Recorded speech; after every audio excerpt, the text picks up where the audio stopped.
right, so last week we covered 2 different activities. We just need to go ahead and catalog what we learned. Activity 2.7, you folks completed your first hero's journey chart, and you wrote down how specifically Montag fit into the first 3 steps of the hero's journey. Once you finished that up, the next day you wrote a few paragraphs regarding how exactly did Guy really fit into those steps. Then with activity 2.8, you folks took a look at how exactly Montag faced different trials, or his road of trials. Okay? So how exactly did those particular steps and those charts help prepare you to write one of 2 of those options?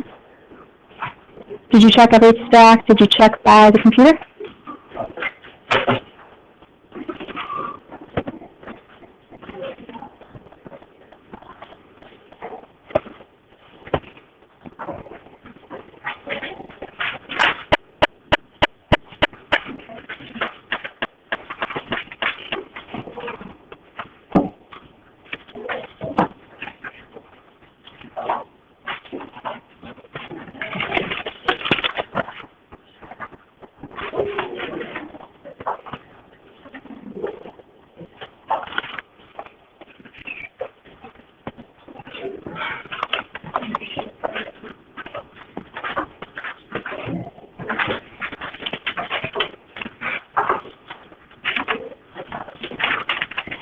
And when you're ready, you can flip your bookmark over to the back side so we could catalog how the activities helped you practice the concept that your essays will be graded on.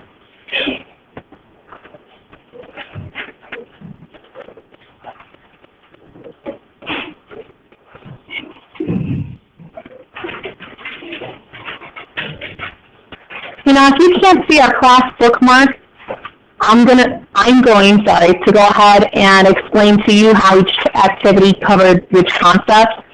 2.7 had you practice 5 out of the 10 concepts. So 2.7 had you cover concept number 2 and 3. It had you practice concept 6. And 2.7 had you practice concepts 9 and 10. 2.8 only covered 2 out of the 10 concepts and only had you practice 2. So 2.8 had you cover concept 2 and 3.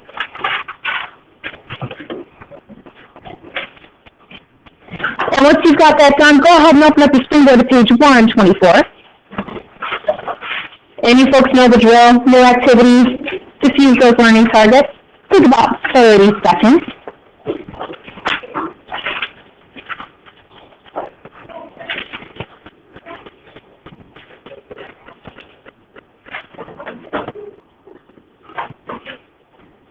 About 15 seconds.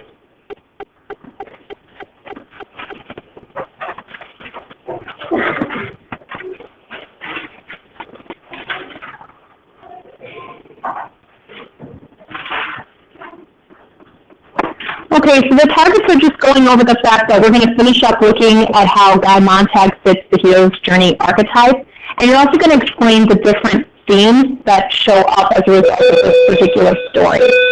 So we're going to go ahead and start with step number 1. Could someone please read number 1 for us? Not the sentence frame, but just the strip in there. Don't all jump at once. Go for it, Liz. Think about the protagonist's departure through his experiences in stage 1 and his road of trial. How would the character change as a result of these trials? Use a sentence frame below to explain the change, and be sure to provide evidence to support your interpretation. Okay, so we've got this sentence frame that shows up right below, and I'm just going to give you a hint as to what I want to see in those blank spots. So in the beginning, the protagonist, Guy Montag, was, give me an adjective that describes that man. But after a really momentous story event, Guy Montag becomes, give me a second adjective. So this man started off one way, but he ends in a very different way. So take a moment to go ahead and fill in that sentence frame with what you think would be best.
I love some of your really vivid word choice for an adjective. Now, even if you're not done, no big deal. We're going to move on to step 2, though. So step 2 is asking you to remember what the heck the ultimate boon is about. So I want you to kind of keep your finger on page 124, but just like the screen says, rewind back to page 17. Once you get there, I want you to take a couple moments and just read one more time what was that description of that step.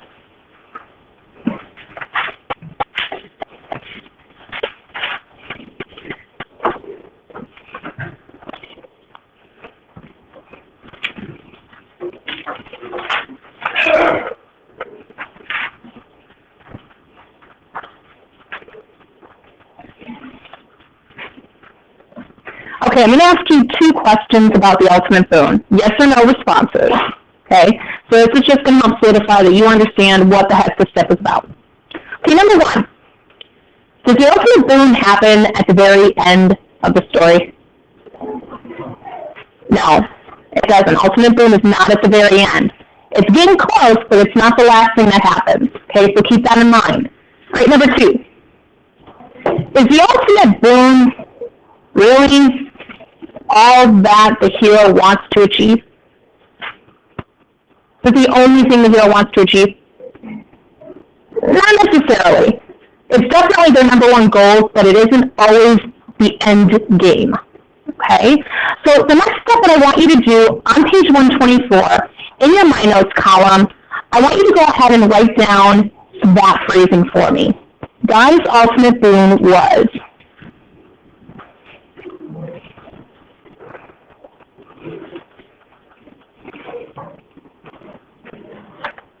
Okay, now before you complete that thought, you've got to remember the ultimate boon is not the very end of the hero's tale at all. It doesn't happen at the very end. So before you start thinking, okay, it was when he escaped with the copy, that may not necessarily have been his ultimate boon because that did happen a little bit near the end of the story. So I want you to think it out with your family. If you want, you can stop and speak to another partner. But I really want you to talk about and deliberate what do you really feel was his ultimate boon? What was one of his major objectives that he wanted? Okay? I'm going to give you about 1.5 minutes to talk it out. Again, if you want to bebop to another table, you are more than welcome to do that. All right, go ahead. Talk it out. All right, so you folks were deliberating for a little bit. It was interesting hearing some of your ideas, and it seems that you're either falling into one of 2 categories of ultimate boon. Ultimate boon option number 1, Guy Montag kills Captain Booty. That's what a lot of you are writing down. I'm very curious to understand the reasoning and the rationale. Okay. Option 2 that I'm seeing a lot of is when he starts to read or when he gains information from Professor Faber. That's another possible idea. But again, it all depends on your reasoning and your rationale. Now, if you have one of those options, fantastic, but it all boils down to how exactly are you going to explain it and prove that that was an ultimate goal. And some of you will be able to do that, but some of you may not. So keep what you have. But realize that you might go back and after thinking it through, realize, you know what, it might be something else. Okay? Now, our next step today, got to fix the screen for a second. You folks are going to be meeting back with a group of folks. Again, no more than 3. If you're wanting to work on your own, you can, although I wouldn't suggest it for this one. This is the final chart. And this last chart is having you look at specific conflicts that Guy faces. How exactly did heroic traits kind of respond or show up as a result of those conflicts? And what exactly was a theme or a lesson that Guy learned? So I'm just going to show pretty much all my little notes that I was going to provide for you folks. It's not too tricky. It does take some time to do. So I'm going to see how you folks are kind of working with this. And if it looks like you're really deliberating and you're struggling to get through the entire chart, I may only suggest that you only get through part of it, okay? But that's only dependent on how you folks are working with this piece. So it's now your game to go ahead and meet up with 2 other people for a group of 3, if you'd like. to go ahead and work on this chart. Then almost the rest of the time will be devoted to this chart, but real quick, just take a look at the screen one more time. You folks are going to transfer some information to your raw notebook. So I will be stopping you at a certain point for you to transfer some info. All right? Go ahead and get into your groups, and then I will provide the form.